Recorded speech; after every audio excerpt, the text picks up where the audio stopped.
Olá pessoal, aqui é o professor Luciano Salles da Radiologia Médica e nós vamos começar o estudo da anatomia humana. É uma segunda fase dos nossos estudos que nós vimos na primeira fase aí, bases mais introdutórias da anatomia e alguns sistemas, como por exemplo o sistema esquelético, vimos também a artrologia, o sistema nervoso, cardiovascular, e nessa outra fase nós vamos ver mais 6 sistemas. E nessa unidade 1 vamos começar estudando aqui o nosso sistema respiratório, tá?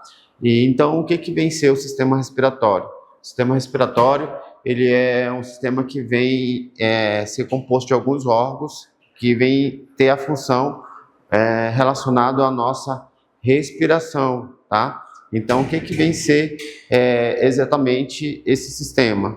É um conjunto de órgãos que vão ter, ora, uma função condutora e uma outra hora uma função respiratória.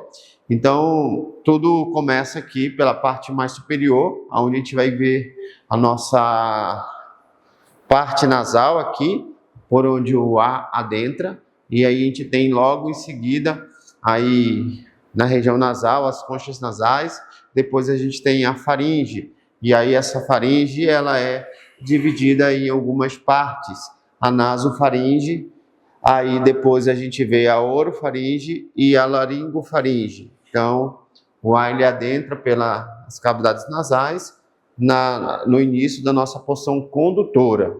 Logo em seguida a gente vai encontrar a laringe também, que é uma estrutura importante, que é nesta região, onde nós vamos ter aí uma função dupla, uma função tanto para o trato respiratório quanto para o trato digestório.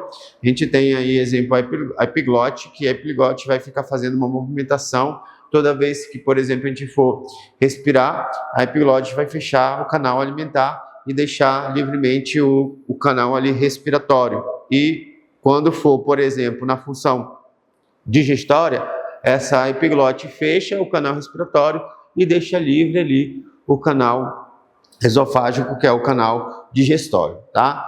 E tem uma glândula aqui também, por exemplo, uma cartilagem, e sobre essa cartilagem vai estar também ali a glândula tireoide, tá?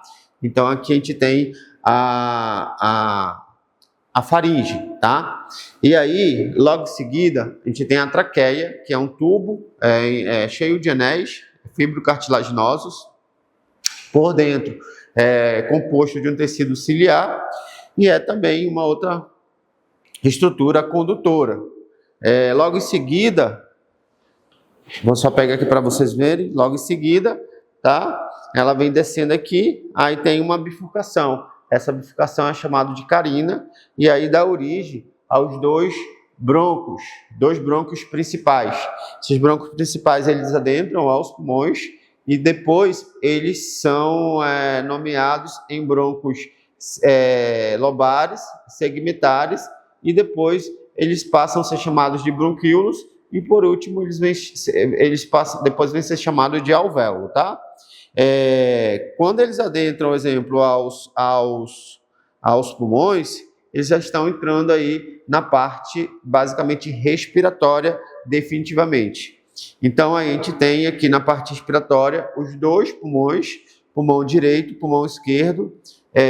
A gente tem aí exatamente do lado direito 3 lobos, lobo no caso inferior, lobo médio e superior, e do lado esquerdo a gente só vai ter 2 lobos, lobo superior e lobo inferior. E aí a gente tem as fissuras que vão basicamente delimitar esses lobos. Por exemplo, do lado esquerdo a gente tem a fissura oblíqua, que vai delimitar o lobo superior e o lobo inferior. E do lado direito a gente tem, por exemplo, a fissura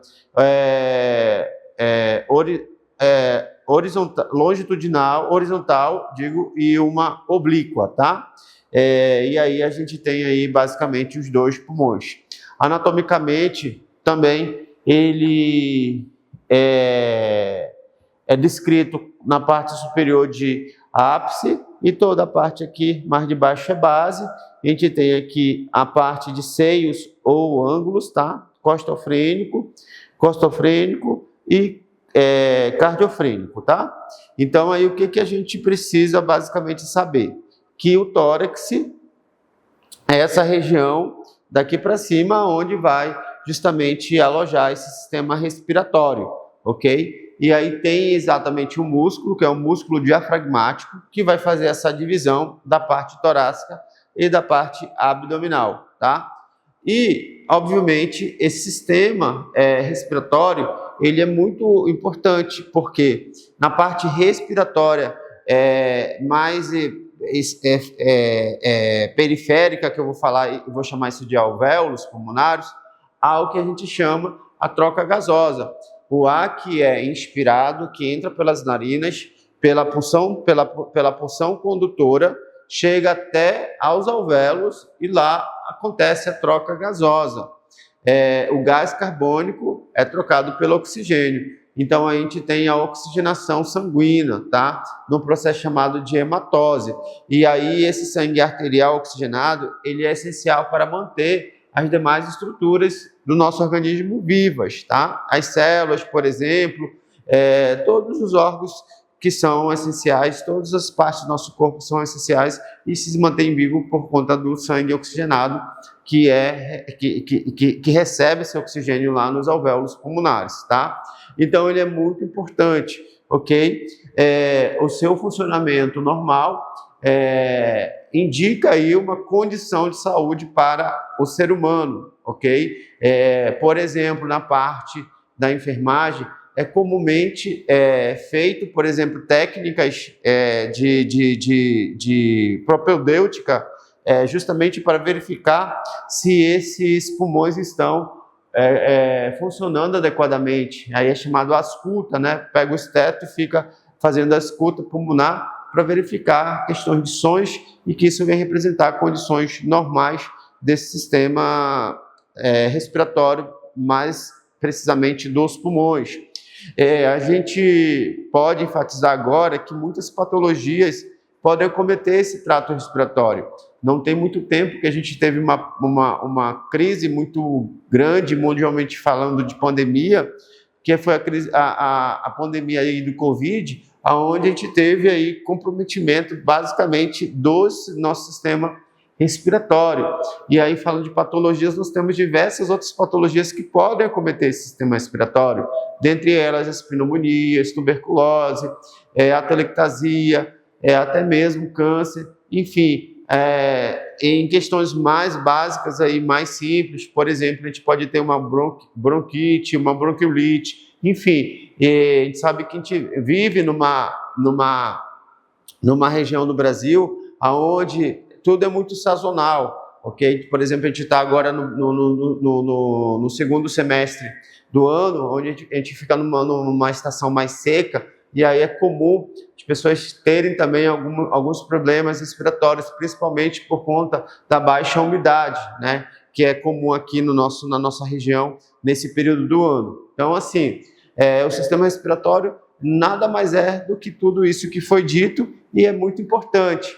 Por exemplo, na questão, da radiologia, é possível fazer exame do tórax e aí a gente consegue visualizar, todo esse tórax e perceber se está normal ou anormal, ok? Na fisioterapia, por exemplo, existem as técnicas de reabilitação respiratória, justamente aquele paciente que ele vai para o consultório médico, ele está com suspeita de algum problema respiratório, e aí vai na radiologia, faz o diagnóstico, fecha o diagnóstico, faz um tratamento, e às vezes o paciente ele precisa fazer uma reabilitação respiratória, e aí isso chama-se a fisioterapia respiratória, tá? Então, assim, na área da saúde ele é muito bem estudado, cada área, exemplo, com sua contribuição, justamente para que a gente consiga estudar esse sistema e às vezes diagnosticar e às vezes tratar esse sistema, tá? Então, eu fico por aqui com relação ao nosso sistema respiratório.